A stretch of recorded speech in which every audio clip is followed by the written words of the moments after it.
സാരമില്ല. 1:15 മുതൽ വായിച്ചു ആദ്യത്തെ പ്രാർത്ഥന. അത് നിമിത്തം ഞാനും നിങ്ങൾക്ക് കർത്താവായ യേശുവിലുള്ള വിശ്വാസത്തെയും സകല വിശുദ്ധന്മാരോടുമുള്ള സ്നേഹത്തെയും. അപ്പോൾ 1-ാം അധ്യായത്തിന്റെ 15 മുതൽ 19 വരെ പൗലോസിന്റെ ആദ്യത്തെ പ്രാർത്ഥന എഫേസ്യ ലേഖനത്തിലെ അത് നിമിത്തം ഞാൻ നിങ്ങൾക്ക് കർത്താവാകുന്ന യേശുക്രിസ്തുവിലുള്ള വിശ്വാസത്തെയും സകല വിശുദ്ധന്മാരോടുമുള്ള സ്നേഹത്തെയും കുറിച്ച് കേട്ടിട്ട് നിങ്ങൾക്ക് വേണ്ടി ഇടപെടാതെ എന്റെ പ്രാർത്ഥനയോലത്ത് സ്തോത്രം ചെയ്ത് നമ്മുടെ കർത്താവാകുന്ന യേശുക്രിസ്തുവിന്റെ ദൈവവും മഹത്വമുള്ള പിതാവുമായവൻ തന്നെ കുറിച്ചുള്ള പരിജ്ഞാനത്താൽ നിങ്ങൾക്ക് ജ്ഞാനത്തിന്റെയും വെളിപ്പാടിന്റെയും ആത്മാവിനെ തരേണ്ടതിനും നിങ്ങളുടെ ഹൃദയ തൊട്ടി പ്രകാശിപ്പിച്ചിട്ട് അവന്റെ വിളിയാലുള്ള ആശ ഇന്നതെന്നും വിശുദ്ധന്മാരിൽ അവന്റെ അവകാശത്തിന്റെ മഹിമാതനം ഇന്നതെന്നും അവന്റെ ബലത്തിന്റെ വല്ലഭത്വത്തിന്റെ വ്യാപാരത്താൽ വിശ്വസിക്കുന്ന നമുക്ക് വേണ്ടി വ്യാപരിക്കുന്ന അവന്റെ ശക്തിയുടെ അളവറ്റ വലിപ്പം നിങ്ങൾ ഇന്നതെന്നും അറിയേണ്ടതിന് പ്രാർത്ഥിക്കുന്നു. അതാണ് ആദ്യത്തെ പ്രാർത്ഥന. രണ്ടാമത്തെ പ്രാർത്ഥന 3-ാം അധ്യായത്തിന്റെ 14 മുതൽ അത് മോള് വായിര്. ഇത് ഞാൻ പറഞ്ഞില്ലേ, മോള് വെറുതെ ഇരിക്കണ്ട, അത് മോള് വായിര്. അത് നിമിത്തം ഞാൻ സ്വർഗത്തിലും ഭൂമിയിലുമുള്ള സകല കുടുംബത്തിനും പേർ വരുവാൻ കാരണമായ പിതാവിന്റെ സന്നിധിയിൽ മുട്ടുകുത്തുന്നു. അവൻ തന്റെ മഹത്വത്തിന്റെ ധനത്തിനൊത്തവണ്ണം അവന്റെ ആത്മാവിനാൽ നിങ്ങൾ അകത്തെ മനുഷ്യനെ സംബന്ധിച്ച് ബലപ്പെട്ടതിനും ക്രിസ്തു വിശ്വാസത്താൽ നിങ്ങളുടെ ഹൃദയങ്ങളിൽ േണ്ടതിനും വരം നൽകണമെന്ന് നിങ്ങൾ സ്നേഹത്തിൽ വേരൂന്നി അടിസ്ഥാനപ്പെട്ടവരായി വീതിയും നീളവും ഉയരവും ആഴവും എന്ത് എന്ന് സകല വിശുദ്ധന്മാരോടും കൂടെ ഗ്രഹിപ്പാനും പരിജ്ഞാനത്തെ കവിയുന്ന ക്രിസ്തുവിൻ സ്നേഹത്തെ അറിവാനും പ്രാപ്തരാകുകയും ദൈവത്തിന്റെ എല്ലാ നിറവിനോളം നിങ്ങൾ നിറഞ്ഞു വരണമെന്നും. അതാ രണ്ടാമത്തെ പ്രാർത്ഥന. രണ്ടും നല്ല പ്രാർത്ഥനയാ. നമ്മൾ പ്രാർത്ഥിക്കും പോലെ അല്ല. നമ്മൾ പ്രാർത്ഥിക്കുന്ന ഒരു വിഷയവും ഇല്ലല്ലോ ഇതിനകത്ത്. നമ്മൾ പ്രാർത്ഥിക്കുന്ന വണ്ടി മേടിക്കണം, വസ്തു മേടിക്കണം, വീട് വെക്കണം, ഹൈറേഞ്ചിൽ ഇച്ചിരി വസ്തു കൊണ്ട് വിൽക്കണം, വിറ്റേച്ച് ഞങ്ങൾക്ക് കുമ്പനാട് സൈഡിലോട്ട് ഒന്ന് പോകണം, അങ്ങോട്ടല്ലേ.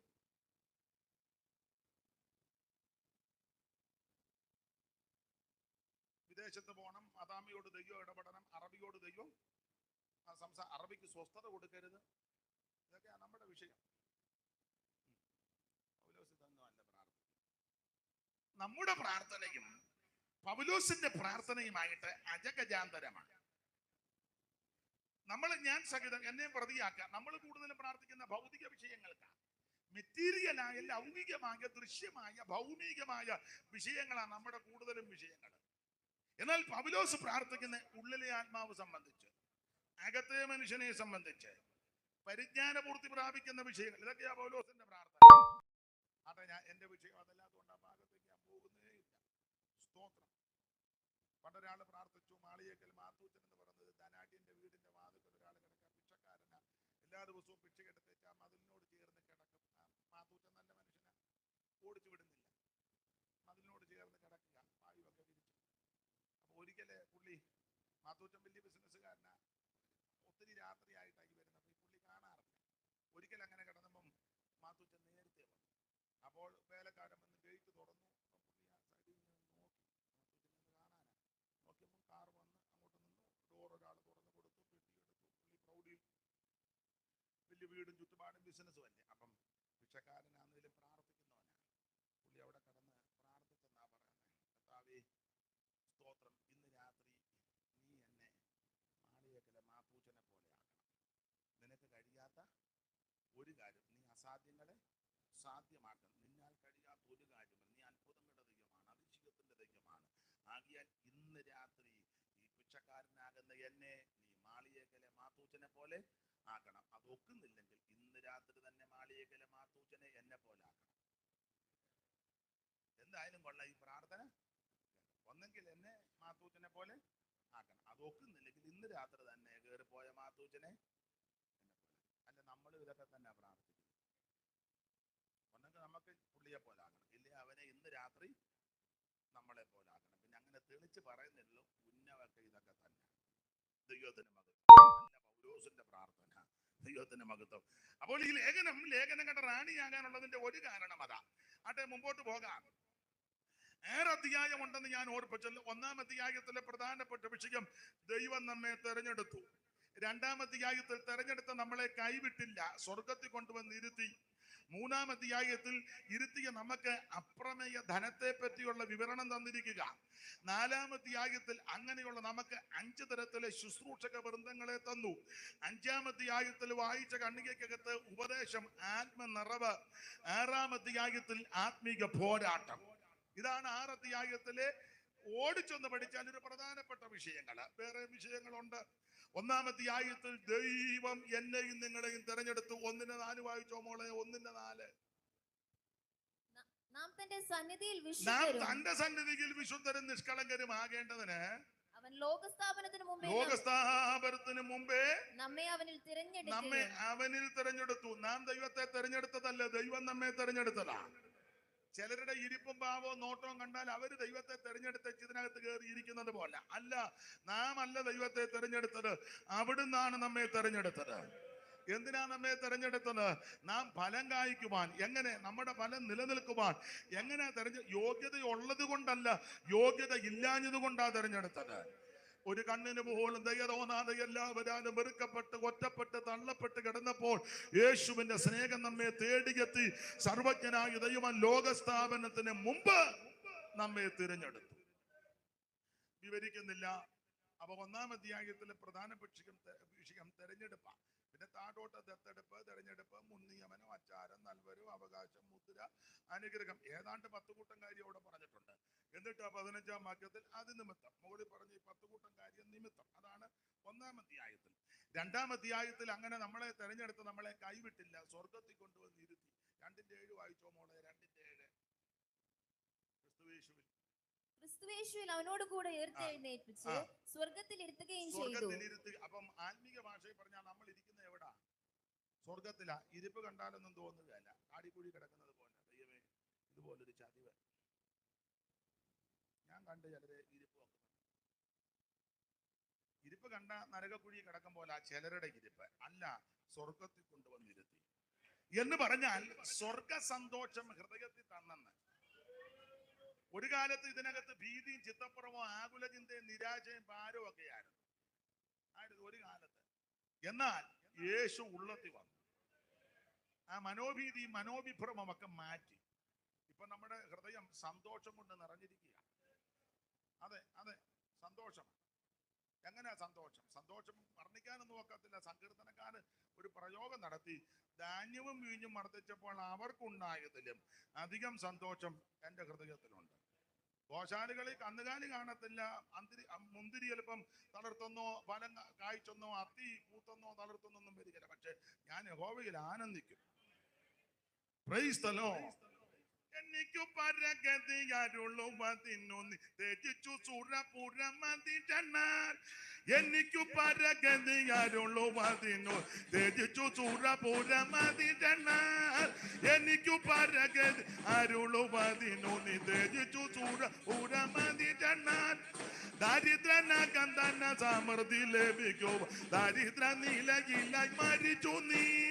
സ്നേഹപൂരിത ജീവന, സ്നേഹപൂരിത ജീവന.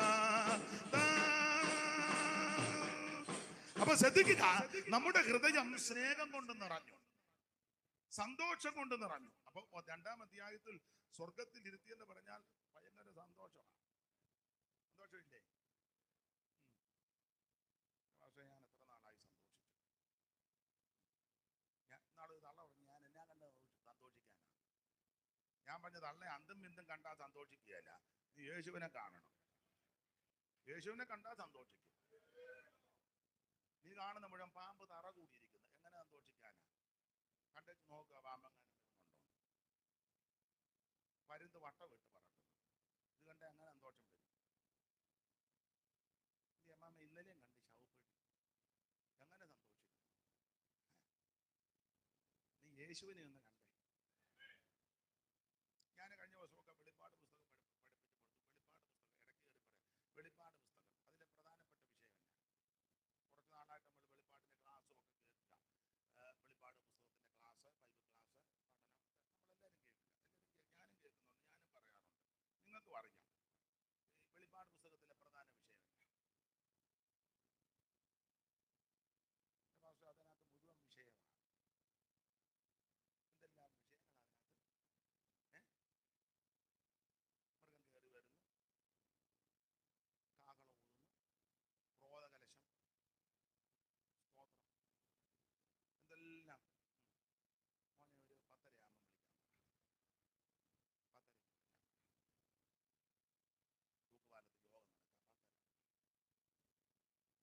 ശ്രദ്ധിച്ചേ, വെളിപ്പാട് പുസ്തകത്തിനകത്ത് മുഴുവൻ വിഷയങ്ങളാണ്. എല്ലാം വിഷയങ്ങളാണ് അല്ലേ? ഇതെല്ലാം വിഷയങ്ങളാണ്. ഞാനൊരു കാര്യം നിങ്ങളോട് ചോദിക്കാം, ഈ വെളിപ്പാട് പുസ്തകത്തിലെ പ്രധാന വിഷയം എന്നാ? മോള് വായിച്ചേ മോളെ, ഇവരാരും പറയുമെന്ന് തോന്നുന്നില്ല. തന്നെയല്ല, അവർക്കെല്ലാം അറിയാം. പിന്നെ അവര് പറയാതെ എന്നാന്ന് ചോദിച്ചാൽ, അയ്യോ ബോധമുള്ളവനല്ല, വല്ലോ നമ്മൾ പറഞ്ഞ അയാൾ തിരിച്ച് മൈക്ക് കൂടെ യാതൊരു വെളിവും വെള്ളിയാഴ്ച ഉള്ളവനല്ല അയാള്. നമ്മള് ഇന്ന വിഷയമാണെന്ന് പറഞ്ഞ അയാൾ നമ്മുടെ തലയടിച്ച് പറയും. വെറുതെ എന്തിനാ കേൾക്കാൻ? അതുകൊണ്ട് എനിക്കറിയാം, നിങ്ങളുടെ ഇരിപ്പ് കാണുമ്പോൾ അറിയാം. സ്തോത്രം. വീട്ടിൽ നിന്ന് ഇറങ്ങിയപ്പോഴേ ചിലപ്പോൾ പെമ്പള പറഞ്ഞു വാച്ചാ അവിടെ പോയി ആവശ്യമില്ലാത്ത ഒന്നും പറയും. അയാൾക്ക് വിവരവും ബോധമുള്ളവനല്ല, നമ്മളോട് നാണം കെടും. ദൈവത്തെ ഓർത്ത് സ്റ്റേജിന്റെ അവിടെ പോയി ഇരിക്കാതിരിക്കുന്നതാ നല്ലത്. പിന്നെ യോജിച്ചനോടുള്ള സ്നേഹത്തിനാ വന്നിരിക്കുന്നതെന്ന് എനിക്കറിയാം. അപ്പൊ അതുകൊണ്ട് നിങ്ങൾ അതുകൊണ്ടാ പറയാത്തെന്നും എനിക്കറിയാം. മോള് വായിച്ചോ വെളിപ്പാടിലെ പ്രധാന വിഷയം 1:1. യേശുക്രിസ്തുവിന്റെ വെളിപ്പാട്. അതാ ഇതിലെ പ്രധാന വിഷയം. വെളിപ്പാട് പുസ്തകത്തിലെ പ്രധാനപ്പെട്ട വിഷയം യേശുക്രിസ്തുവിന്റെ വെളിപ്പാടാണ്. നമ്മൾ ഈ പ്രധാന വിഷയം അങ്ങ് വിട്ടേച്ച് നമ്മൾ കാണുന്ന പ്രധാന വിഷയം പറഞ്ഞ സമുദ്രത്തിൽ നിന്ന് മൃഗം കയറി വരുന്നു. അതാണോ ഇതിലെ വിഷയം? കല്യാണത്തിന് പോയാൽ ഇതിൽ പ്രധാന വിഷയം എന്താ? അന്നത്തെ മണവാളനും മണവാട്ടിയ. ബാക്കി വിഷയങ്ങൾ ഒത്തിരി ഉണ്ട്. കസേരയുണ്ട്, സ്റ്റേജ് ഡെക്കറേഷൻ ചെയ്തു, പാട്ടുകാര് ഉണ്ട്, പാട്ടുകാർ ഇഷ്ടം പോലെ ഉണ്ട്. പിന്നെ അവർ നിന്നങ്ങ് പാടുകയില്ല. അവരാ കൂടുതൽ സമയവും എടുക്കുന്നു. ഉപദേശിമാർക്ക് ഇപ്പൊ സമയം അത് കിട്ടുന്നില്ല. ഒരു പാട്ട് പാടാൻ പറയുമ്പോൾ ഇതെല്ലാം വെച്ച് പിടിച്ച് നോക്കി എടുത്ത് അതിന് തന്നെ ഒരു പാട്ടിന് 5 മിനിറ്റ് അല്ല. ഇപ്പൊ പിന്നെ വേറെ മോഡൽ ആയതുകൊണ്ട് ഇങ്ങനെ അങ്ങ് ഈക്കിള് കയറുന്നത് പോലെ നിന്ന് അങ്ങനെയൊക്കെ ഉണ്ട്.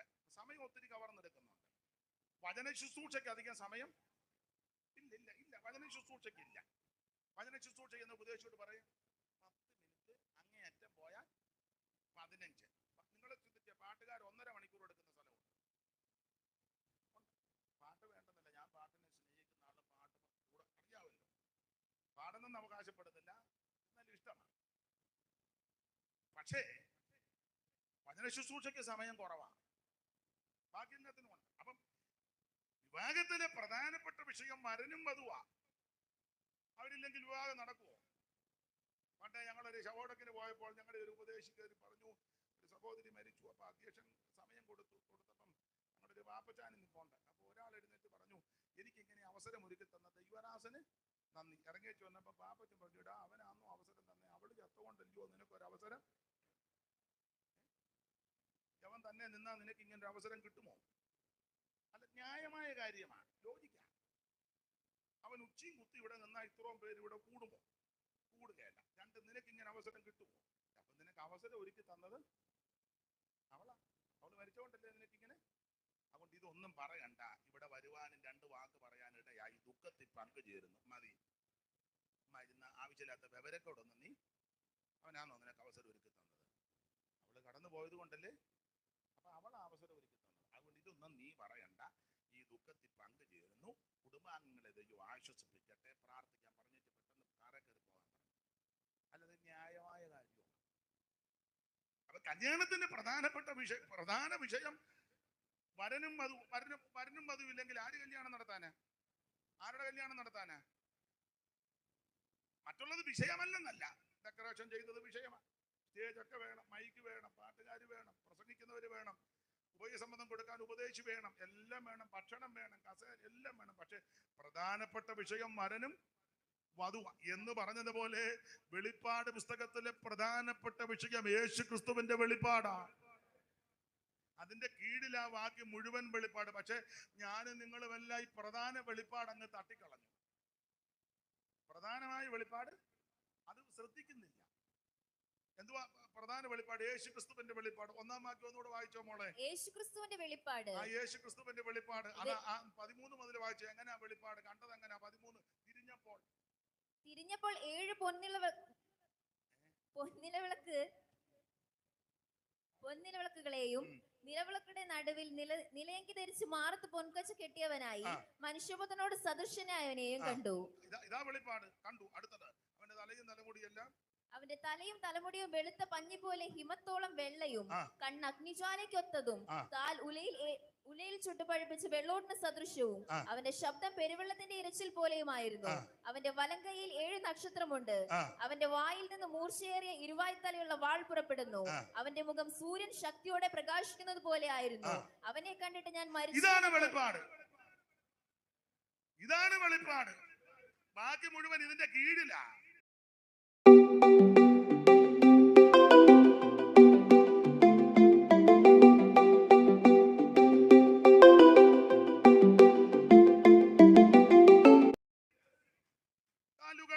കാച്ചി പഠിപ്പിച്ച നല്ല പിച്ചളക്കൊത്തതും ചേലോടും മുഖപാപമാദിത്യൻ ശക്തിയോടും ഓലയും തലമുടി ധവളപ്പൻ പുത്രൻ സുദേവനെ ഹല്ലേലൂയ പാടി സ്തുതിപ്പിൻ സുദേവനെ. സ്തുതിപ്പിൻ ലോകത്തിൻ പാപത്തെ നീക്കും അധിപനായി വന്ന ദൈവ കുഞ്ഞാടിന് ഹല്ലേലൂയ പാടി സ്തുതിപ്പിൻ യേശുദേവനേ.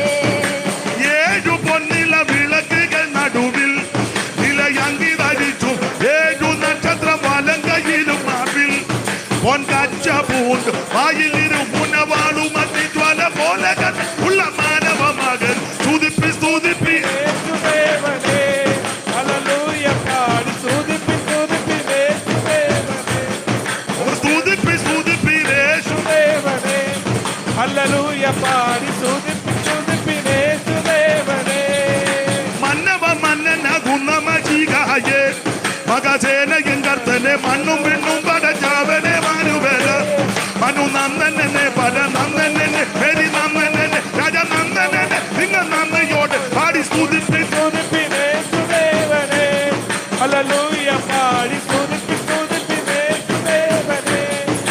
ഹല്ലേലൂയ പാടി സ്തുതിപ്പിൻ യേശുവേ. യേശുനാമത്തിനു ജയം ഹല്ലേലൂയാവനാകലെ കളയൂ. യേശു രാജവിനോചന നല്ലവന യേശു രാജൻ വരും വല്ലഭ യേശുവേ വേഗം വരണം. സ്തുതിപ്പിൻ യേശുദേവനേ. Glory. ഹല്ലേലൂയ പാടി സ്തുതിപ്പിൻ യേശുദേവനേ.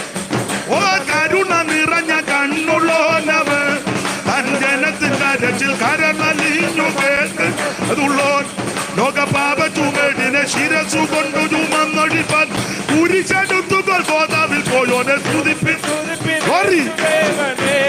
ഹല്ലേലൂയ പാടി സ്തുതിപ്പിൻ സുദേവനെ സ്തുതിപ്പിൻ യേശുദേവനെ ഹല്ലേലൂയ പാടി Glory. കരമുയർത്തി ഹല്ലേലൂയ പാടാം. അപ്പൊ ശ്രദ്ധിക്കാം, വെളിപ്പാട് പുസ്തകത്തിലെ പ്രധാനപ്പെട്ട വിഷയം യേശുക്രിസ്തുവിന്റെ വെളിപ്പാടാണ്. പക്ഷെ നമ്മൾ ആരും യേശുക്രിസ്തുവിന്റെ വെളിപ്പാട് കാണുന്നില്ല. കാണാൻ താല്പര്യോ ഇല്ല. നമ്മൾ കാണുന്ന മുഴുവൻ ഏതാ? സമുദ്രത്തിൽ നിന്ന് മൃഗം കയറി വരുന്നു. വായിച്ചേ മോളെ 13. 1-ാം അധ്യായത്തിലെ വെളിപ്പാട് കാണുന്നില്ല. കാണുന്ന മുഴുവൻ 13. തിരിഞ്ഞപ്പോൾ 7 പൊന്നില എന്റെ കൊച്ചെ 13-ാം അധ്യായത്തിന്റെ 1-ാം വാക്യം വായിക്കാൻ. അപ്പോൾ 10 കൊമ്പും. ഞാൻ പറഞ്ഞ തിരിഞ്ഞില്ലെന്നാ തോന്നുന്നേ. അത് തന്നെ. അപ്പോൾ 10 കൊമ്പും 7 തലയും. അപ്പൊ 10 കൊമ്പ് 7 തലയും കൊമ്പുകളിൽ 10 രാജമുടിയും തലയിൽ ദൂഷണനാമങ്ങളും ഉള്ള ഒരു മൃഗം സമുദ്രത്തിൽ നിന്ന് കയറുന്നത് ഞാൻ കണ്ടു. ഒരു തലയുള്ളതിനെ സഹിക്കാൻ മേല. അന്നേരം എത്ര തലയാന്നാ കൊച്ചെ വായിച്ചേ? വായിച്ചേ എത്ര തലയാ? അപ്പോൾ 10 കൊമ്പും 7 തലയും കൊമ്പുകളിൽ 10 രാജമുടിയും. ഒരു തലയുള്ളതിനെ തന്നെ പൊക്ക മേരി വരുന്നു. പിന്നെ പറ സ്തോത്രം. ഞാൻ തമാശ പറഞ്ഞതല്ല. ഒരു തലയുള്ളതിനെ തന്നെ 7 തലയുള്ളവരാണ്. പേടിക്കാതിരിക്കൂ, വെപ്രാളം വരാതിരിക്കൂ. ഒരു കാര്യം പറയാം. എന്നാൽ 1-ാം അധ്യായത്തിലെ വെളിപ്പാട് കണ്ടേച്ചാ 13 കാണുന്നെങ്കിൽ പേടി വരികയല്ല.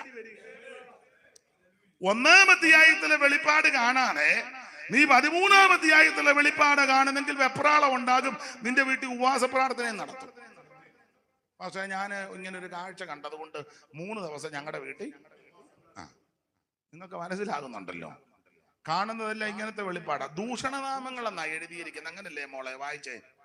അപ്പോൾ 10 കൊമ്പും 7 തലയും, കൊമ്പുകളിൽ 10 രാജമുടിയും, തലയിൽ ദൂഷണനാമങ്ങളും ഉള്ള ഒരു മൃഗം. നല്ല നാമമൊന്നും അല്ല. എന്തോ നാമമാ? എല്ലാവർക്കും അതാ ഇഷ്ടം. ഫേസ്ബുക്ക് തുറന്നാലും യൂട്യൂബ് ആണെങ്കിലും പിന്നെന്തോ വേറെ ഏതാണ്ടൊക്കെ ഉണ്ടല്ലോ, അതിലെല്ലാം നല്ല നാമങ്ങൾ വായിക്കാൻ താല്പര്യമില്ല. വായിക്കുന്നതല്ല അത് വായിക്കുകയും ചെയ്യും, തെറ്റാതെ വായിക്കും, അടുത്ത പുള്ളിക്ക് അത് ഷെയർ ചെയ്യുകയും ചെയ്യും. മുതുമാതിരയായാലും ഉറങ്ങുന്നില്ല, വായിച്ചുകൊണ്ടിരിക്കുക. എന്തോ നാമോ? എന്നാ വേദപുസ്തകം വായിക്കായിരുന്നേ നിനക്ക് ഗുണം വന്നേന്. വേദപുസ്തകം വായിക്കാൻ പറഞ്ഞാൽ എനിക്ക് കണ്ണിന്.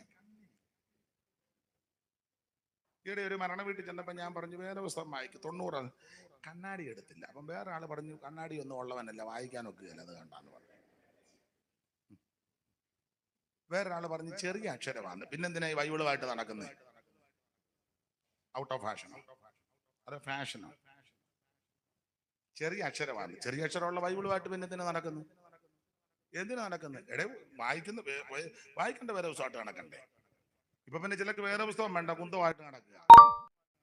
ഇപ്പോൾ ബേവിച്ചൻ പാസ്റ്റർ 90 സങ്കീർത്തനം വായിക്കാം. 90 ഇറങ്ങി വന്നു. 90 ഇറങ്ങി വന്നപ്പം പുറകെ ലില്ലിക്കുട്ടിയും കൂടെ ഇറങ്ങി വരുന്നു. 90ന്റെ പുറകെ. കാരണം അങ്ങനെ ആണെന്നല്ലോ ഇതിനകത്ത് ഇണക്കി വെച്ചേക്കുന്നേ.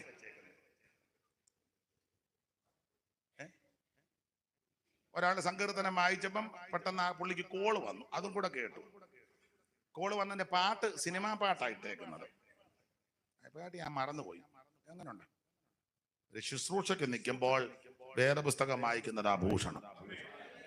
മൊബൈലും ടാബും കമ്പ്യൂട്ടറും തെറ്റാന്നല്ല, അതൊക്കെ നല്ലത്. അത് ഉപയോഗിക്കേണ്ട വിധത്തിൽ ഉപയോഗിക്കേണ്ട സമയത്ത് ഉപയോഗിക്കും. പക്ഷേ ഒരു ശുശ്രൂഷയ്ക്ക് നിൽക്കുമ്പോൾ വേദപുസ്തകം എടുത്തുകൊണ്ട് നിൽക്കണം. അതാണ് യോഗ്യതയും മാന്യതയും. ദൈവത്തിന് ഇടയ്ക്ക് കയറി പറഞ്ഞതേ ഉള്ളൂ. ദൈവത്തിന് മഹത്വം ഉണ്ടാകട്ടെ. അപ്പോൾ ദൂഷണനാമം നല്ല നാമമല്ല. ഇതാണ് നമ്മൾ കാണുന്നത്. ഈ വെളിപ്പാടാ കാണുന്ന മിക്കവരും. 1-ാം അധ്യായത്തിലെ വെളിപ്പാട് കാണുന്നില്ല. പിന്നെ കാണുന്നത് 12:1. 12:1. സ്വർഗത്തിൽ വലിയൊരു അടയാളം കാണായി. സൂര്യനെ അണിഞ്ഞൊരു സ്ത്രീ, അവളുടെ കാൽ കീഴ് ചന്ദ്രനും. സൂര്യനെ അണിഞ്ഞൊരു തള്ള, കാൽ കീഴ് ചന്ദ്രന്. എങ്ങനുണ്ട്? അയ്യോ, അന്തം വിടുക. തന്നെയല്ല, അതിന്റെ 3-ാം വാക്യം കൂടെ വായിച്ചോ. വേറൊരു വെളിപ്പാട്. സ്വർഗത്തിൽ മറ്റൊരു അടയാളം കാണായി. 7 തലയും 10 കൊമ്പും തലയിൽ 7 രാജമുടിയുമായി. അടുത്തത് തീ നിറമുള്ളൊരു മഹാസർപ്പം. ഇതൊക്കെയായി കാണുന്നത് 1-ാം അധ്യായത്തിലെ വെളിപ്പാടാ കാണേണ്ടത്. അത് യേശുക്രിസ്തുവിന്റെ വെളിപ്പാടാ. ഈ വെളിപ്പാട് ആരും കാണുന്നില്ല, താല്പര്യവും ഇല്ല. കാണുന്ന മുഴുവൻ തീ നിറമുള്ള പാമ്പ്, സൂര്യൻ അണിഞ്ഞൊരു തള്ള. അല്ല, വെളിപ്പാട് പുസ്തകത്തിൽ പ്രധാനമായിട്ട് 4 പെണ്ണുങ്ങളുണ്ട്, 4 സ്ത്രീകളുണ്ട്.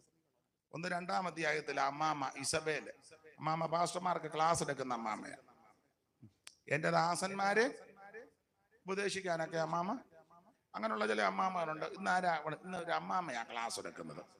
ആരാ ക്ലാസ്സിന് വന്നത്? പാസ്റ്റേഴ്സ്. തള്ള പോയി പെണ്ണുങ്ങൾക്ക് ക്ലാസ് എടുക്കണം. പാസ്റ്റേഴ്സിന് ക്ലാസ് എടുക്കാൻ അതുപോലെ കഴിവുള്ള ദൈവദാസന്മാര് ഉണ്ട്. നിങ്ങൾ ക്ലാസ് എടുത്തോ, അത് പെണ്ണുങ്ങളെല്ലാം കൂടെ കൂടി സഹോദരിമാരുടെ യോഗത്തിന് ക്ലാസ് എടുക്കുവോ, ക്ലാസ് തല്ലിപ്പൊട്ടിക്കുവോ?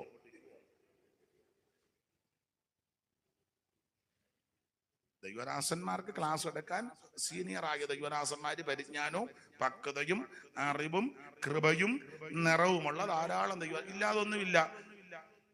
നമ്മളെക്കാൾ പ്രഗത്ഭരായ ധാരാളം ദൈവദാസന്മാരുണ്ട്. അമ്മാമ്മ കയറി പറഞ്ഞു സ്തുതിച്ചാട്ടെ. ആരാ? സെൻട്രൽ പാസ്റ്റോട് സ്തുതിച്ചാട്ടെ. ചുമ്മാ ഇതിനല്ല. ആകെ 2 സ്തോത്രം പറഞ്ഞ അതുങ്ങൾ ആ വഴി അടക്കിയ. ഞാൻ തന്നെ അടക്കിയ. ഒരു കാര്യം പറയാം. ഈ 2-ാം അധ്യായത്തിൽ ഒരു സ്ത്രീ ക്ലാസ് എടുക്കുന്ന സ്ത്രീ, വേറൊരു സഹോദരി ഉണ്ട്. അതാണ് നമ്മളിപ്പം വായിച്ച 12-ലെ സൂര്യനെ അണിഞ്ഞ. അങ്ങനല്ലേ മോളെ? സൂര്യനെ അണിഞ്ഞൊരു സ്ത്രീ. സൂര്യനെ അണിഞ്ഞവൾ പാദത്തിങ്കി ചന്ദ്രനും 12 താരകം കൊണ്ടുള്ളൊരു മുടി ചൂടിടുന്നവൾ. ആരിവൾ ആരിവൾ സൂര്യനെ അണിഞ്ഞവൾ പാദത്തിൻ കീഴ് ചന്ദ്രനും 12 താരകം കൊണ്ടുള്ളൊരു മുടി ചൂടിടുന്നവൾ ആരിവൾ ആരിവൾ ആരിവൾ അഭിഷേകം ലഭിച്ചു സ്വർഗചിന്ത ഉള്ളവൾ ക്രിസ്തുവിൻ വരാവിനെ ലക്ഷ്യമാക്കി നിൽപ്പവൾ വേദത്തിങ്കൽ ഉണ്ടിവൾക്കു തുല്യ ഒരു തീയോ സ്തുദേവൻ തന്റെ ആരിവൾ ആരിവൾ ആരിവൾ സൂര്യനെ അണിഞ്ഞവൾ പാദത്തിൻ കീഴ് ചന്ദ്രനും 12 താരക കൊണ്ടുള്ളൊരു മുടി ചൂടിടുന്നവൾ ആരിവൾ. അപ്പൊ 12-ാം അധ്യായത്തിലൊരു സ്ത്രീയെ, 2-ാം അധ്യായത്തിലൊരു സ്ത്രീയെ, 17-ാം അധ്യായത്തിലൊരു സ്ത്രീ. ആ 17-ന്റെ 3 വായിക്കുമോളെ. 17:3. അവൻ എന്നെ ആത്മാവിൽ മരുഭൂവിലേക്ക് കൊണ്ടുപോയി. അപ്പോൾ 7 തലയും 10 കൊമ്പും ഉള്ള 7 തലയും 10 കൊമ്പും ഉള്ള ദൂഷണനാമങ്ങൾ നിറഞ്ഞ് കടും ചുവപ്പുള്ള ഒരു മൃഗത്തിന്മേൽ ഒരു സ്ത്രീ ഇരിക്കുന്നത് കണ്ടു. ഒരു മൃഗത്തിന്മേൽ ഒരു സ്ത്രീ ഇരിക്കുന്നത് ഒരു സ്ത്രീ ഇരിക്കുന്നു. അത് വേറൊരു സ്ത്രീയെ. അതാരാ? മോളെ എന്തിക്കാ ഞാൻ വായിക്കുന്നതല്ല. ഞാൻ ഈ പെണ്ണുങ്ങളെയൊക്കെ എങ്ങനെ അറിയാനാണ്? ഭാഷക്ക് ഞാൻ വായിച്ചു വേണേ തരാ. ഈ പെണ്ണുങ്ങളല്ല ഏതാന്ന് എന്നോട് ചോദിച്ച എന്നെ കൂടെ അങ്ങനല്ലേ മോളിപ്പോ ചിന്തിച്ചത്? അതെ, ഏതാണ്ട് ചിന്ത അങ്ങനെ. ദൈവത്തിന് മകൾ ഈ സ്ത്രീ ഏതാന്ന് ചോദിച്ചാൽ ഒറ്റ വാക്കിൽ മറുപടി പറയാം, മനസ്സിലാകുന്ന ഭാഷ. എതിർ ക്രിസ്തുവിന്റെ മണവാട്ടിയാണ്. എതിർ ക്രിസ്തുവിന്റെ മണവാട്ടി. ഇരിപ്പ് എവിടാന്നറിയോ? മൃഗത്തിന്റെ പുറത്ത്. മൃഗത്തിന്റെ പുറത്ത്. ധരിച്ച വസ്ത്രം ഏതാന്നറിയാവോ? കടിച്ചോമപ്പ. അങ്ങനല്ലേ എഴുതിയേക്കുന്നത്? ആ സ്ത്രീ ധൂമ്രവർണ്ണവും കടും ചുവപ്പ് നിറവുമുള്ള വസ്ത്രം. അപ്പൊ എതിർ ക്രിസ്തുവിന്റെ മണവാട്ടിയുടെ കളറാണ് വസ്ത്രത്തിന്റെ നിറവും ഇരിക്കുന്ന സ്ഥലവും. അതുകൊണ്ട് കടും ചുമപ്പൊക്കെ ഇടുമ്പോ ഓർത്തോണം. ആട്ടെ, കുറഞ്ഞ പക്ഷം സഭായുഗത്തിനെങ്കിലും. ഇപ്പൊ അബദ്ധത്തിലൊക്കെ വരുന്നവരുണ്ട്, വഴി പോയവരും യാത്ര പോയവരും യോഗത്തിന് കുഴപ്പമല്ല. സഭായുഗത്തിന് വരുമ്പോഴേ കുറഞ്ഞ പക്ഷം. പിന്നെ മുത്തും രക്തങ്ങളും ഒക്കെയാണ് ഞാൻ നല്ലേ. അങ്ങനല്ലേ മോളെ വായിച്ചേ? കടും ചുവപ്പ് നിറവും ഉള്ള വസ്ത്രം ധരിച്ച് പൊന്നും രത്നവും മുത്തും അണിഞ്ഞവളായി എല്ലാം അണിഞ്ഞ്. ഇപ്പം നമ്മുടെ ആൾക്കാരും പറയുന്നുണ്ട് അണിയുന്നോണ്ട് കുഴപ്പമൊന്നും ഇല്ല, പുറമേ അല്ലല്ലോ. അണിഞ്ഞൊരുങ്ങി വരുമ്പോ ഓർത്തോണം ആരുടെ മണവാട്ടിയാന്ന്. മനസ്സിലാകുന്നില്ല. വസ്ത്രത്തിന്റെ കളറ്, ഇരിക്കുന്ന സ്ഥലം, ധരിച്ചിരിക്കുന്നത്, അണിഞ്ഞിരിക്കുന്നത്, പൊന്ന്, മുത്ത്, രക്തം, ഇതെല്ലാം അണിഞ്ഞ് മിടുക്കിയായിട്ട് കയറി ഇരിക്കുക മൃഗത്തിന്റെ മണ്ടയില്. എന്നാൽ 19-ാം അധ്യായത്തിലൊരു മണവാട്ടിയുണ്ട്. അത് യേശു ക്രിസ്തുവിന്റെ മണവാട്ടി. ആ മണവാട്ടിക്ക് മുത്തും രക്തവും പൊന്നും ഒന്നുമില്ല. ഇല്ല. ഒരു പാട്ടുകൂടെ പാടും. പാട്ട് വരുന്നത് അതുകൊണ്ടാണ്. മൃഗത്തിന്റെ പുറത്തൊരു സ്ത്രീ, എതിർ ക്രിസ്തുവിന്റെ മണവാട്ടി, കടുചുമപ്പ് വസ്ത്രം, പൊന്ന്, മുത്ത്, രക്തങ്ങളെല്ലാം അണിഞ്ഞിരിക്കുന്നു. എന്നാൽ ഇപ്പറേ ഒരു സ്ത്രീയെ കടുചുമപ്പ് നിറവില്ല, വെള്ളയാ. പിന്നെ വെള്ളയാ. 19-ന്റെ 11 വായിച്ചോ മോളെ. അനന്തരം സ്വർഗം തുറന്നിരിക്കുന്നത് ഞാൻ കണ്ടു. ഒരു വെള്ളക്കുതിര പ്രത്യക്ഷമായി. അതിന്മേലിരിക്കുന്നവന് വിശ്വസ്തനും സത്യവാനും എന്ന് പേര്. അവൻ നീതിയോടെ വിധിക്കുകയും പോരാടുകയും ചെയ്യുന്നു. അടുത്തത്, അവന്റെ കണ്ണ് അഗ്നിജ്വാല, തലയിൽ അനേക രാജമുടികൾ, രാജമുടി. പിന്നെ എഴുതിയിട്ടുള്ള ഒരു നാമവും അവനുണ്ട്. അത് അവനല്ലാതെ ആർക്കും അറിഞ്ഞുകൂടാ. അടുത്തത്, അവൻ രക്തം തളിച്ച ഉടുപ്പ് ധരിച്ചിരിക്കുന്നു. അവന് ദൈവവചനം എന്ന് പേർ പറയുന്നു. ആരാണ് അവന് ദൈവവചനം എന്ന്? ഇനിയിപ്പോ ഞാൻ വ്യാഖ്യാനിക്കണ്ട. ആദിയിൽ വചനം ഉണ്ടായിരുന്ന വചനം ദൈവത്തോടു കൂടിയായിരുന്ന വചനം ദൈവം. ഇവന് ദൈവവചനം എന്ന് പേര് നമ്മുടെ കർത്താവാ. അടുത്ത വാക്യമായിര്. സ്വർഗത്തിലെ സൈന്യം എന്ന് പറയുമ്പോൾ ദൂതന്മാരാന്ന് ചിന്തിക്കരുത്. എടുക്കപ്പെടുന്ന വിശുദ്ധന്മാരാ. കാഹളത്തിന്റെ ശബ്ദം കേൾക്കുമ്പോൾ ക്രിസ്തുവിൽ മരിച്ച വിശുദ്ധന്മാരും ജീവനോടെ ഇരിക്കുന്ന വിശുദ്ധന്മാര് ഉയർക്കുകയും രൂപാന്തരപ്പെടുകയും രണ്ടു കൂട്ടരും കൂടെ സങ്കീർത്തനക്കാരന്റെ ഭാഷയിൽ പറഞ്ഞ ഉഷസ്സിന്റെ ഉദരത്തുനിന്ന് യുവാക്കളായ മഞ്ഞ് പുറപ്പെടുന്ന പോലെ പുറപ്പെട്ട് അങ്ങോട്ട് ചെന്ന് അവിടെ ചെന്ന് ന്യായവിധി കഴിഞ്ഞ് പ്രതിഫലം വാങ്ങി അലങ്കാര ഭാഷയ കല്യാണ വസ്ത്രമൊക്കെ ധരിച്ച് കല്യാണമെല്ലാം കഴിഞ്ഞ് ചിഞ്ഞോട്ട് വരുന്ന വരവാ അതിനവിടെ സൈന്യം. ഈ കാര്യം തന്നെ 1:7 പറഞ്ഞിരിക്കുന്നത്. വായിരുമോളെ ഇത് മറിക്കാതെ കണ്ട് 1:7 വായിച്ചോ. ഇത് തന്നെ തെസ്സലോനിക്കരുടെ 1-ാം ലേഖനം 1-ാം അധ്യായത്തിന്റെ 9-ഉം 10-ലും ഒക്കെ പറഞ്ഞിരിക്കുന്നത്. എല്ലാം വായിപ്പിക്കുന്നില്ല. 1:7 വായിച്ചോ. 1:7. ഇതാ അവൻ മേഘാരൂഢനായി വരുന്നു. മേഘാരൂഢനായിട്ട് വരുന്നു. മേഘാരൂഢൻ എന്ന് പറഞ്ഞാൽ മേഘത്തെ ഉടുത്തോണ്ട് വരുന്ന അതിന്റെ വ്യാഖ്യാനം.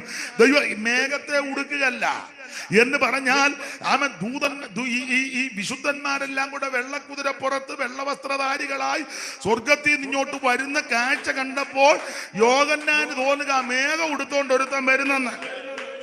മേഘമല്ല. അത് 19:11 വായിക്കാൻ മനസ്സിലാക്കും. സ്വർഗത്തിൽ വായിച്ച 19:11. അനന്തരം സ്വർഗം തുറന്നിരിക്കുന്നത് ഞാൻ കണ്ടു. സ്വർഗം തുറന്നിരിക്കുന്ന ഞാൻ കണ്ടു. പിന്നെ ഒരു വെള്ളക്കുതിര പ്രത്യക്ഷമായി. പിന്നെ അതിന്മേലിരിക്കുന്നതിന് വിശ്വസ്തനും സത്യവാനും നീതിയോടെ വിധിക്കുകയും പോരാടുകയും ചെയ്യുന്നു. അവന്റെ കണ്ണഗ്നിജ്വാല, തലയിൽ അനേകം രാജമുടികൾ, എഴുതിയിട്ടുള്ള ഒരു നാമവും അവനുണ്ട്. അത് അവനല്ലാതെ ആർക്കും അറിഞ്ഞുകൂടാ. അവൻ രക്തം തളിച്ച ഉടുപ്പ് ധരിച്ചിരിക്കുന്നു. അവന് ദൈവവചനം എന്ന് പേർ പറയുന്നു. സ്വർഗത്തിലെ സൈന്യം നിർമ്മലവും ശുഭ്രവുമായ വിശേഷ വസ്ത്രം ധരിച്ച് വെള്ളക്കുതിരപ്പുറത്ത് കയറി അവനെ അനുഗമിച്ചു. ഇത് വിശുദ്ധന്മാരുമായിട്ട് ഇങ്ങോട്ട് വരിക. എന്തിനാ? ഭരിക്കാൻ. ആ 2-ാം വരവിന്റെ 2-ാം ഘട്ടമായി പറഞ്ഞിരിക്കുന്ന മഹത്വ പ്രത്യക്ഷത, ആ ഒലിവുമലേക്ക് വരുന്ന വരവായി പറഞ്ഞിരിക്കുന്നത്. ആ വരവ് കണ്ടതിന്റെ ആ 1:7 പറഞ്ഞത് മേഘാരൂഢനായിട്ട് വരുന്നെന്ന്. മേഘത്തെ ഉടുത്തോണ്ട്. യഥാർത്ഥത്തിൽ മേഘത്തെ ഉടുക്കുകയല്ല. വിശുദ്ധന്മാരെല്ലാം കൂടെ വെള്ളക്കുതിരപ്പുറത്ത് ശുദ്ധവും ശുഭ്രവുമായ വിശേഷ വസ്ത്രം ധരിച്ച് വെള്ളക്കുതിരപ്പുറത്ത് യേശു ക്രിസ്തു സ്വർഗത്തിൽ നിന്ന് വരുന്നു. എല്ലാം കൂടെ ഒന്നിച്ചുള്ള വരവ് കാണുമ്പോൾ യോഹന്നാൻ നോക്കിയപ്പോ മേഘം ഉടുത്തോണ്ട് വരുന്നെന്ന്. മേഘം ഉടുത്തെന്നല്ല, എല്ലാം കൂടെ വെള്ള മൊത്തം വെള്ളയാ. കേബറാൻ പറഞ്ഞത് ഞാനും പറയാ, വെള്ളേ വരണം. വെള്ളേ വരണം ചോദിച്ചാ എല്ലാരും വെള്ളേ വരണം. പുള്ളി കറക്റ്റ് കാര്യാ പറഞ്ഞേ. അതിനെല്ലാരും അയാളുടെ നെഞ്ചത്ത് കയറി കറക്റ്റാ പറഞ്ഞു. സ്തോത്രം. വെള്ളേ വരണം. ദൈവത്തിന് മഹത്വം. മുഴുവൻ വേദപുസ്തകം മൊത്തം പഠിച്ച വെള്ളക്കല്ലേ പ്രാധാന്യം. വെള്ളക്കുതിരപ്പുറത്ത് വെള്ള വസ്ത്രം, ജയിക്കുന്നതിന് വെള്ള ഉടുപ്പ്, വെള്ളക്കല്ല്, വെള്ള സിംഹാസനം, എല്ലാം വെള്ളക്ക. നിങ്ങൾ എന്നെ മേളിലോട്ട് നോക്കി നിൽക്കുന്നത് 2 വെള്ളവസ്ത്രം ധരിച്ച 2 ദൂതന്മാര് പറഞ്ഞതാ. നിങ്ങളെല്ലാം എന്നെ ഇങ്ങനെ നോക്കി നിൽക്കുന്നത്. നിങ്ങളെ വിട്ട് സ്വർഗ്ഗാരോഹണം ചെയ്ത ഈ യേശു പോയതുപോലെ തിരിച്ചു വരുമെന്ന്. വെള്ളവസ്ത്രം ധരിച്ച 2 ദൂതന്മാര് വെളിപ്പാട് പുസ്തകം. ഇവരെല്ലാം കൂടെ എവിടെ നിന്ന് വരുന്നതാണ്? ആരാ? ഈ വെള്ളനിലയങ്ക് ധരിച്ച് കൈ കുരുത്തോല. കുഞ്ഞാട്ടിന്റെ രക്തം തന്നിൽ തങ്ങൾ അങ്കി നന്നായി വെളുപ്പിച്ച കൂട്ട് കുഞ്ഞാട്ടിന്റെ രക്തം തന്നിൽ തങ്ങൾ അങ്കി. അറിയാവുന്ന പാട്ടാ, ചേർന്ന് പാട്. ഓ കയ്യിൽ കൂരു തോല ഏതീട്ടവർ സ്തുതി പാടിയിട്ടാൻ. ഓ കയ്യിൽ കൂരു തോല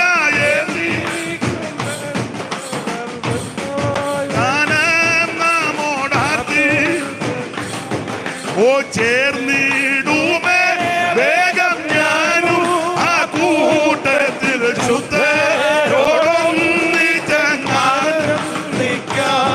ഓ ചേർന്നിടുമേ വേഗം ഞാനും ആ കൂട്ടത്തിൽ ശുദ്ധരോടൊന്നിച്ചങ്ങാനും. ആ ലോകം വേണ്ട എനിക്കൊന്നും വേണ്ട, എന്റെ നാഥന്റെ സന്നിധിയിൽ ചേർന്നാൽ മതി. ദൈവത്തെ സ്തുതിക്കേ. എന്നെ ചോദിച്ചാൽ എനിക്ക് വെളുക്കുന്നത് വരെ പ്രസംഗിക്കാൻ തോന്നുന്നുണ്ട്. പിന്നെ ഞാൻ അങ്ങ് അടങ്ങുക. സ്തോത്രം. പിന്നീട് ഒരിക്കലാട്ടെ. ദൈവത്തിന് ഇന്നിങ്ങനെ അങ്ങ് പോട്ടെ. ദൈവത്തിന് മഹത്വം. നിങ്ങളെ എല്ലാവരെയും ഓർത്ത് അഭിനന്ദിക്കുന്ന ദൈവം നിങ്ങളെ സഹായിക്കട്ടെ. ഹല്ലേലൂയ, ദൈവത്തിന്റെ മഹത്വം. അപ്പൊ ചുരുക്കി പറഞ്ഞാൽ ഈ ചുമന്ന മൃഗത്തിന്റെ പുറത്ത് മുത്തും രക്തവും ആഭരണ പൊന്നുമൊക്കെ ധരിച്ച ഒരു സ്ത്രീ യേശുക്രിസ്തുവിന്റെ മണവാട്ടി. വെള്ളക്കുതിര പുറത്ത് വെള്ളവസ്ത്രമൊക്കെ ധരിച്ച് ഇങ്ങോട്ട് വരുന്നത് ക്രിസ്തുവിന്റെ മണവാട്ടി. വ്യത്യാസം കണ്ടോ? അപ്പൊ ആ മണവാട്ടി എന്ന് ഒരു ലൈനൂടെ പാടാം. നിങ്ങൾ പറയോ ഇന്നേ മെനക്കേടായിരുന്നു, പാട്ട് തന്നെ ആയിരുന്നു. നിങ്ങളത് നിങ്ങൾ പറയും. പുള്ളിക്ക് അവരെ കണ്ടപ്പോ ഇളക്കം കയറിയതാ. നിങ്ങളത് പറയും. ആരെ കണ്ട?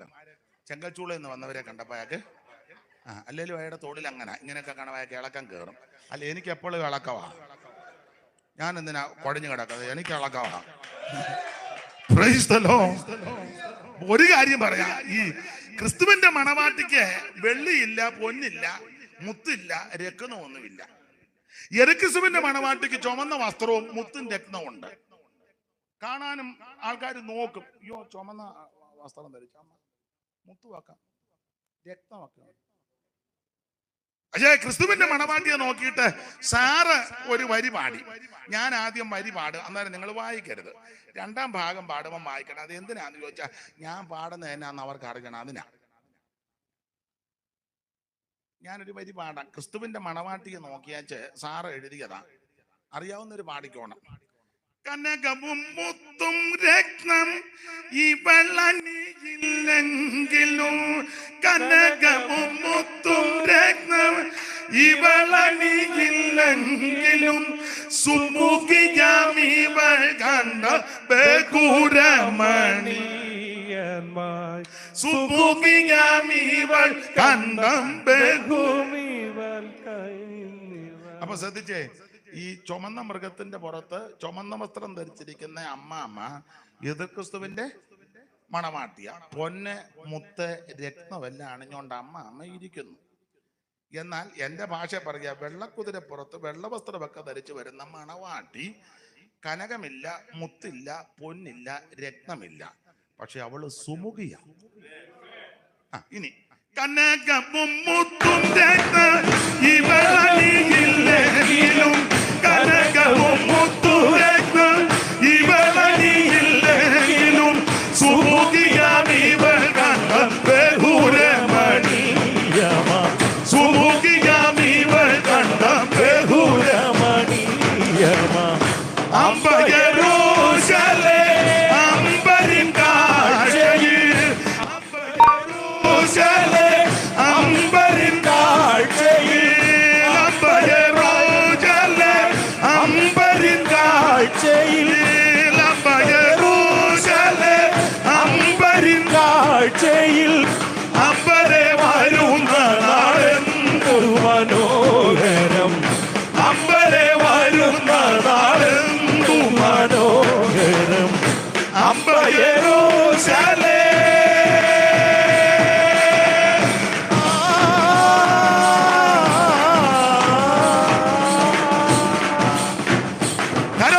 ദൈവത്തിന് മഹത്വം കൊടുക്കുക. ഞാന് ഇങ്ങനെ പറഞ്ഞാൽ ഇന്ന് വെളിപ്പാട് പുസ്തകത്തെ പറ്റി പറഞ്ഞു പോകുന്നതുകൊണ്ട് അത് അവിടെ അങ്ങ് നിർത്തുക. വെളിപ്പാട് പുസ്തകത്തിലെ പ്രധാനപ്പെട്ട യേശുക്രിസ്തുവിന്റെ വെളിപ്പാടാണ്. അത് മാറ്റിവെച്ച് മറ്റ് വെളിപ്പാടല്ല കാണേണ്ടത്. ഈ 1-ാം അധ്യായത്തിലെ വെളിപ്പാട് കാണാതെ 13-ഉം 12-ഉം 12-ന്റെ 3-ഉം 17-ലെ വെളിപ്പാട് കണ്ടാൽ നീ കുഴയും. എന്നാൽ മറ്റു വെളിപ്പാട് കണ്ടോ?